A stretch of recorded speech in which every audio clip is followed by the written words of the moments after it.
शहरामध्ये आज ज्येष्ठ नागरिक संघ यांची मासिक मीटिंग असताना योगायोग असा आहे, आपल्या देशाचे महाराष्ट्राचे कामगार नेते, सर्व धर्मांना सांभाळून घेणारे कैलासवासी बाबा आढाव यांचं 95 वय होतं मित्र. त्यांनी जनतेसाठी अहोरात्र कष्ट केले, कोणतीही इस्टेट त्यांनी कमावली नाही. परंतु जगामध्ये सर्वसामान्य माणसाला सुख कसं देता येईल याविषयी त्यांनी आपलं आयुष्य त्या ठिकाणी वेचलेलं आहे. म्हणून आपल्या गावच्या वतीने, ज्येष्ठ नागरिक संघाच्या वतीने बाबांना या ठिकाणी भावपूर्ण अशा प्रकारची श्रद्धांजली या ठिकाणी आपल्या गावातर्फे, आपल्या ज्येष्ठ नागरिक संघातर्फे या ठिकाणी वाहतो. यानंतर या कार्यक्रमाला आलेली 2 मिनिटं श्रद्धांजली यांना, यांच्या आत्म्याला चिरशांती लाभण्यासाठी आपण सर्वांनी 2 मिनिटं पादत्राणं काढून उभं राहायचंय.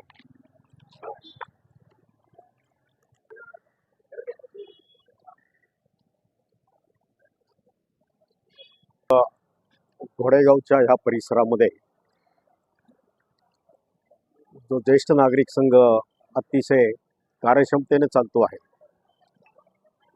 त्या संघाचे सर्व पदाधिकारी आणि सर्व बंधू आणि भगिनी, आपल्या समोर आज बाबा आढाव कष्टकऱ्यांचे नेते, गोरगरिबांचे नेते, सामाजिक समतेचे पुरस्कर्ते, लोकशाही कायम टिकावी, संविधानाचे रक्षण करते आणि ज्यांनी आयुष्यभर सामाजिक न्यायासाठी सत्याग्रहच्या रूपाने संघर्ष केले, असे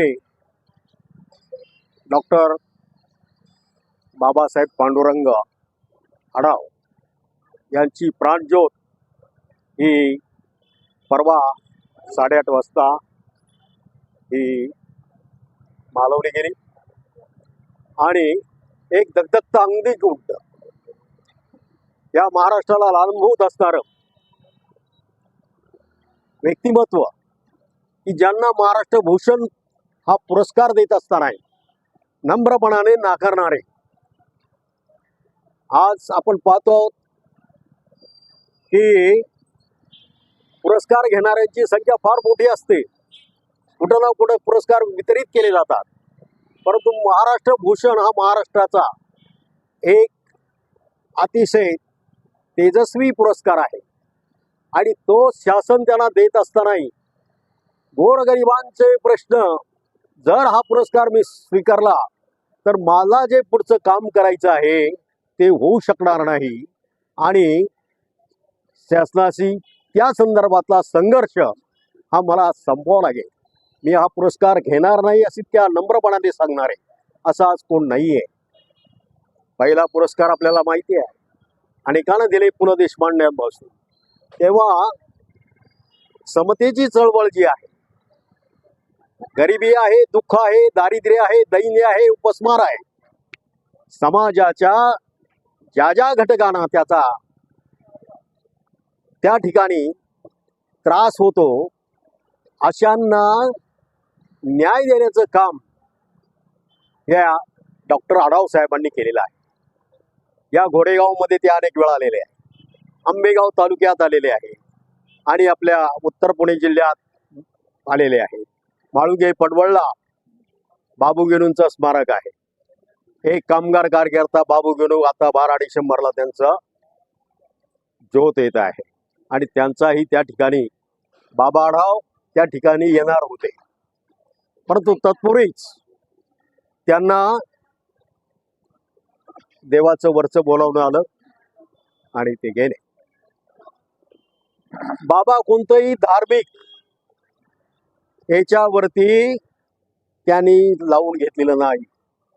कालचा त्यांचा जो अंत्यसंस्कार जो झाला, त्या अंत्यसंस्कारामध्येही त्यांनी कोणतेही धार्मिक विधी करू नये,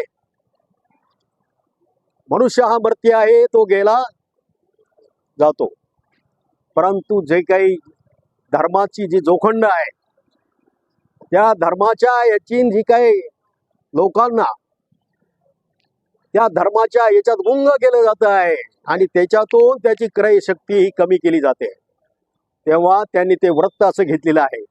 आणि त्याचप्रमाणे जसं शब्द दिले, जसं शब्द मांडले, ते प्रत्यक्षात कृतीमध्ये आणले. म्हणजे दिलेला शब्द, समाजाला दिलेला शब्द, तो पाळणं हे त्यांनी आपलं कर्तव्य समजलं. आणि म्हणूनच कोणत्याही त्यांना धार्मिक संस्कार न होता त्यांना अग्निडाग तो देण्यात आलेला आहे.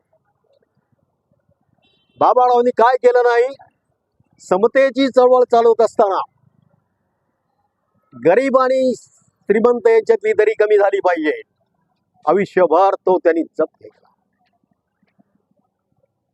मुलांना आणि विशेषतः मुलींना महात्मा ज्योतिबा फुले आणि सावित्रीबाई फुले यांच्या विचाराला भारावून त्यांनी अंधश्रद्धा निर्मूलन काम केलं. कुठल्याही अंधश्रद्धा ही पाळायची नाही, पाळू द्यायची नाही. दुसरं त्यांचं महत्वाचं कार्य जर पाहिलं असेल तर एक गाव एक पाणवठा.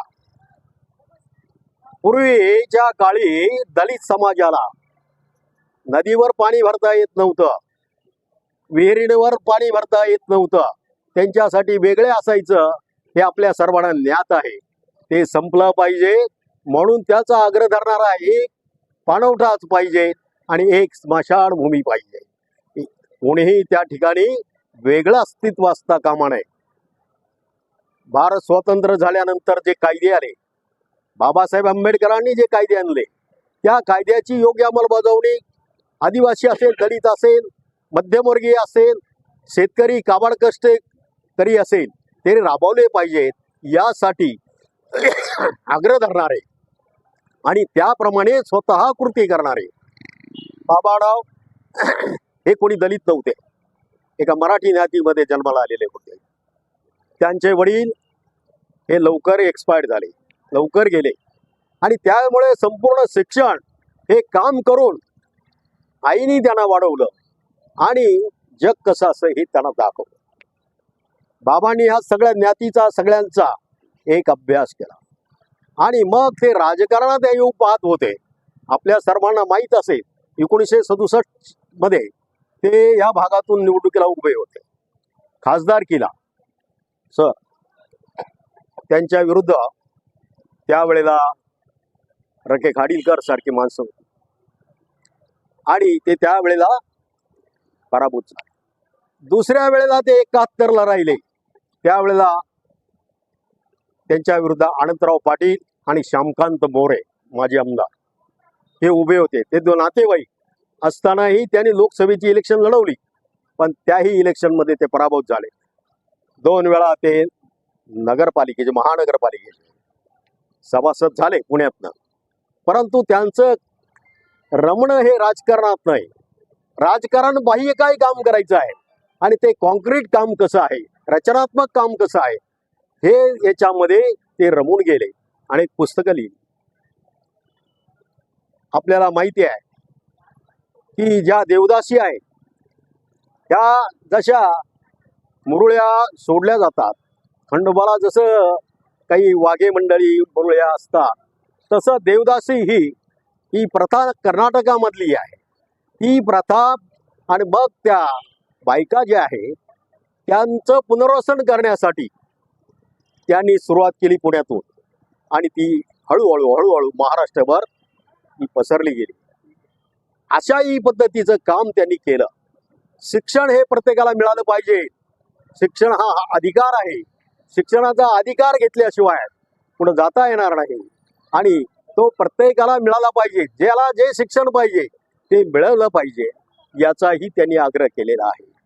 बाबाराव सगळ्या व्याप्ती दृष्टीने.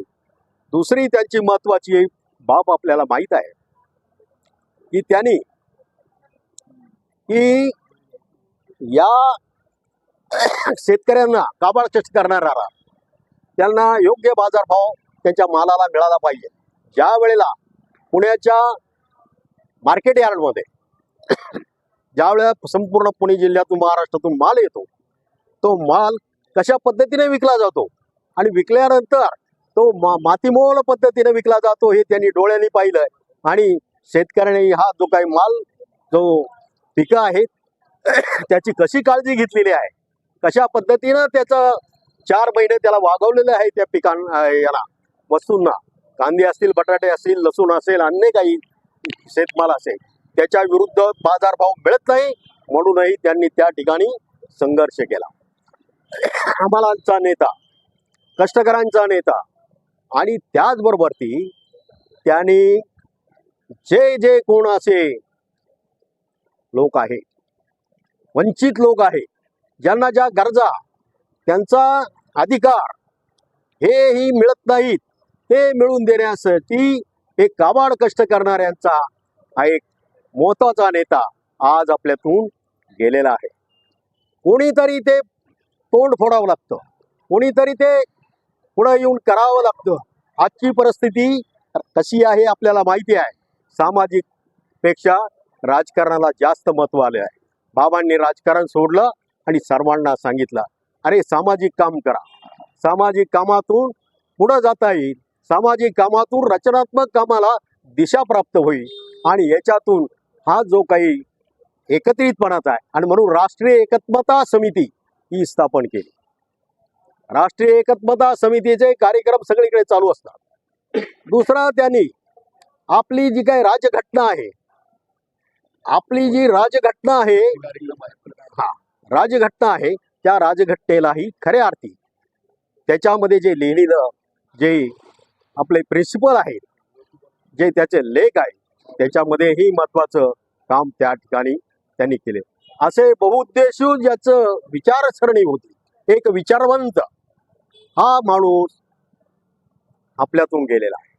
त्यांनी सत्यशोधक समाजाची सुद्धा त्या ठिकाणी स्थापना केली. सत्यशोधा, सत्यनारायणाची पूजा घालता पण त्याच्या पाठीमागचं सत्य शोधा, हे जे काही आहे ते त्यांनी केलेलं आहे. आपल्या डोंबरे म्हणून जे ओतूर मधले बाबा होते, त्यांनी सत्यशोधक समाजाला काम त्या भागामध्ये केलं आणि तेच पुढे नेलेलं आहे.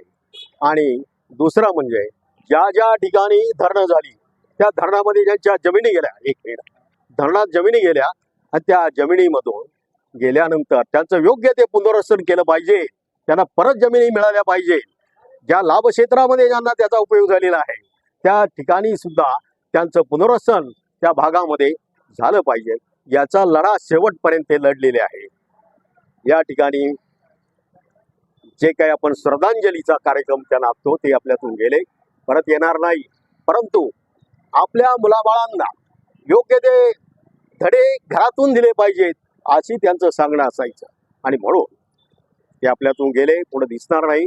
असा एक लोकनेता, समाजवादी विचारधारेचा आणि लोक म्हणत असताना त्यापासून परावृत्त होणारा असा एक समाजभिमुख कार्यकर्ता, नेता आज गेलेला आहे.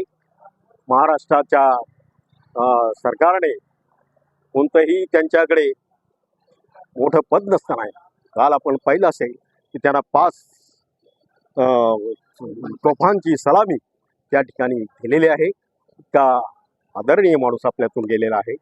त्यांना आपण सर्वांनी या ठिकाणी श्रद्धांजली वाहण्यासाठी आपण या ठिकाणी जमलेलो आहोत आणि मी त्यांना आपल्या सर्व आणि माझ्या 2 शब्दांना त्यांना या ठिकाणी सलामी घेतो आणि या ठिकाणी थांबतो. कैलासवासी बाबा आढाव यंड काल परवा दिवशी निधन झालं आणि त्यांना श्रद्धांजली वाहण्यासाठी समस्त ग्रामस्थ, घोडेगाव मंडळी, सर्व ज्येष्ठ नागरिक या ठिकाणी उपस्थित झालेले आहेत. अगोदरच्या वक्त्यांनी आपल्याला आदरणीय बाबा आढावांच्या बद्दल यथोचित अशी माहिती दिलेली आहे.